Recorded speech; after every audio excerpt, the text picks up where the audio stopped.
Dear students, I am Prabhakar Mishra from Gopal विद्यालय inter college English medium Prayagraj के YouTube channel में आपका स्वागत करते हैं। आज हम आपको कंप्यूटर में हमारा टॉपिक होगा Boolean algebra and logic gates. ठीक है, Boolean algebra and logic gates. पहले हम आपको बताएंगे कि बूलियन अलजेब्रा है क्या।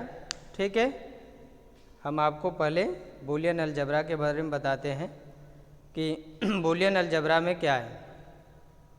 देखिए, अलजेब्रा तो आप पहले से नाम सुने हैं, मैथ के सब्जेक्ट में आपने अलजेब्रा पढ़ा हुआ है। ठीक है, जिसमें आप डिजिट्स और लेटर्स से मिलकर के कुछ नंबर्स बनते हैं जिन्हें हम अलजेब्रा या अलजेब्रिक चैप्टर बोलते हैं। लेकिन यहाँ कंप्यूटर में बूलियन अलजेब्रा, ये अलजेब्रा क्या है थोड़ा सा समझना होगा। ये है आपका एक साइंटिस्ट थे हमारे जॉर्ज बूलियन। ठीक है, जॉर्ज बूलियन, उन्होंने बूलियन अलजेब्रा को जो है इन्वेंटेड किया। ठीक है, बूलियन अलजेब्रा का आविष्कार किया। उन्होंने यह बताया कि कोई भी स्टेटमेंट जो हम आप बोलते हैं, कोई भी स्टेटमेंट यदि हमारे कंप्यूटर सिस्टम को दिया जाता है तो वह ये कैसे जानेगा कि यह सही है या गलत है। ठीक है, जैसे हमने यदि कोई स्टेटमेंट यदि बोल दिया कि the sun rises in the east, यानी सूर्य पूरब में निकलता है, यह तो यूनिवर्सल ट्रूथ है। हम सभी जानते हैं कि सूर्य जो है पूरब में ही निकलता है। मैं आपको लिख के दिखाता हूँ, the sun rises in the east. ठीक, the sun rises in the east, सूर्य पूरब में निकलता है। ये क्या है? यूनिवर्सल ट्रूथ है, ये लॉजिक है। ठीक है, ये एक लॉजिकल स्टेटमेंट है। अब यह कंप्यूटर सिस्टम को कैसे पता होगा कि सूर्य पूरब में ही निकलता है? ठीक है, अब ये ध्यान से समझना होगा। यही बात है बूलियन अलजेब्रा में, क्योंकि कंप्यूटर तो क्या है, वो तो एक मशीन है, जो हम बताएंगे उसे वो वही काम करेगा, है ना।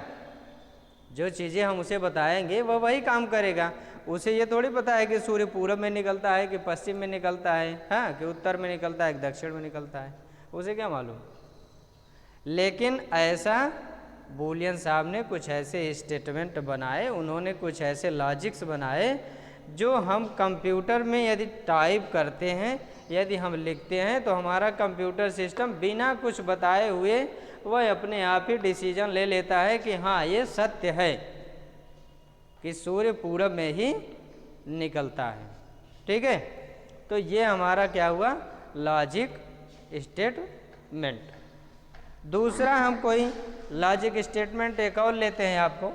जैसे हमने दूसरा लिया, गॉड इज वन, यानी हिंदी में आप समझेंगे ईश्वर एक है। ठीक है, ईश्वर एक है, यह भी एक स्टेटमेंट, यह लॉजिकल स्टेटमेंट है। ठीक है, जैसे हम सभी मानते हैं कि इस पूरे संसार को चलाने वाला जो है वह एक है। ठीक है, केवल एक ही ऐसा ईश्वर एक है जो पूरे संसार को देखता है। तो अब कंप्यूटर सिस्टम को यदि हमने ये दिया, यदि स्टेटमेंट यह दिया और उससे हमने पूछा कि यह ट्रू है या फॉल्स, तो वह कैसे जानेगा?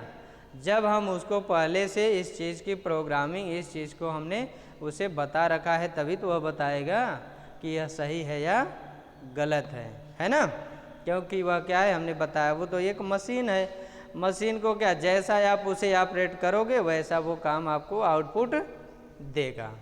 ठीक है, तो यह बूलियन साहब ने कुछ ऐसे स्टेटमेंट इसको बनाए जिससे जो है सिस्टम को बिना सोचे समझे आपको ये आंसर देने में सुविधा हो, कि वह भी यह जानता रहे कि हाँ ये स्टेटमेंट लॉजिकल स्टेटमेंट है और यह सत्य है। ठीक है, अब हम लोग आगे देखेंगे लॉजिकल वेरिएबल।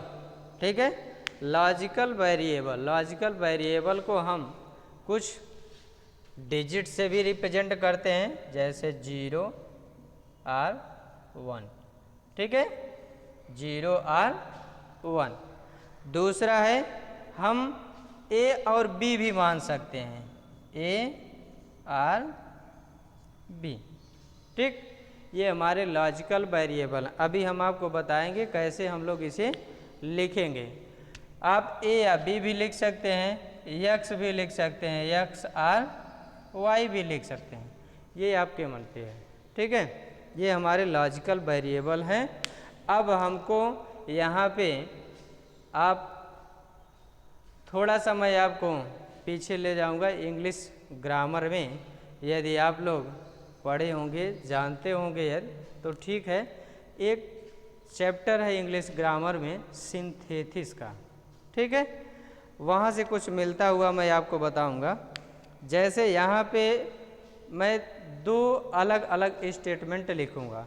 ठीक है, हम जो है 2 अलग अलग स्टेटमेंट लिखेंगे और उन स्टेटमेंट को हम एक साथ करेंगे। ठीक है, उन स्टेटमेंट को हम एक साथ ऐड करने का काम करेंगे। तो यहाँ पे जो है वेरिएबल में जैसे आप मैथ में से मान के लिखते हैं ना, तो हमने यहाँ मान लीजिए ऐसे मान लिया x। ठीक है, ये हमारा x है, हमने लिख दिया Ram is a rich man. Ram एक धनवान व्यक्ति है या आदमी है। ठीक है,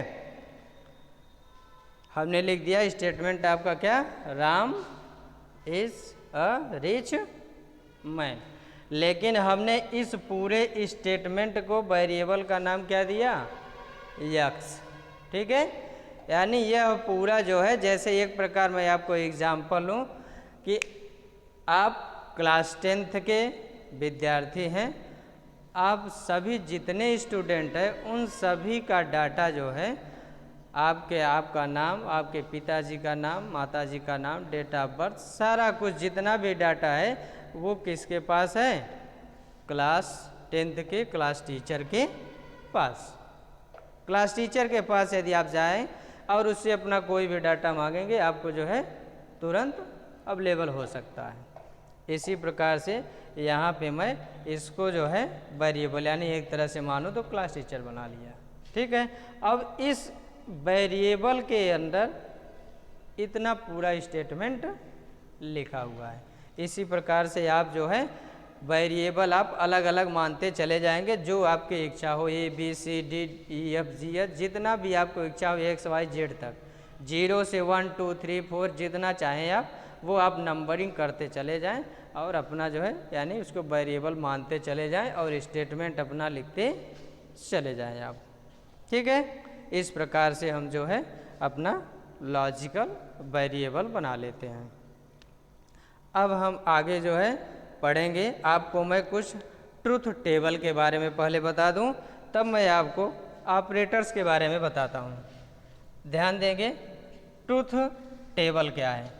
यहाँ पे ट्रुथ टेबल का मतलब है कि जब कोई भी स्टेटमेंट यदि ट्रू है, ठीक है, यानी सत्य है, तो हमारा कंप्यूटर सिस्टम जो है वो ट्रुथ न लिख करके वो या तो 0 लिखेगा या तो 1 लिखेगा। ठीक है, यानी जब ट्रू है कोई भी स्टेटमेंट जो हमने दिया, यदि वह ट्रू है तो 1 लिखेगा, प्रिंट करेगा, और यदि जो स्टेटमेंट आपने दिया है यदि वह फॉल्स है तो वह 0 प्रिंट करेगा।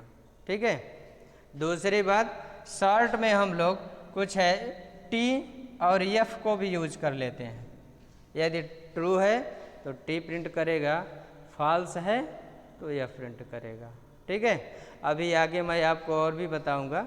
ढेर सारे यहाँ पे वेरिएबल यूज होते हैं, ऑन ऑफ भी यूज होता है। ठीक है, जब कोई भी स्टेटमेंट यदि ट्रू है तो वहाँ पे ऑन प्रिंट करेगा और यदि फॉल्स है तो ऑफ प्रिंट करेगा।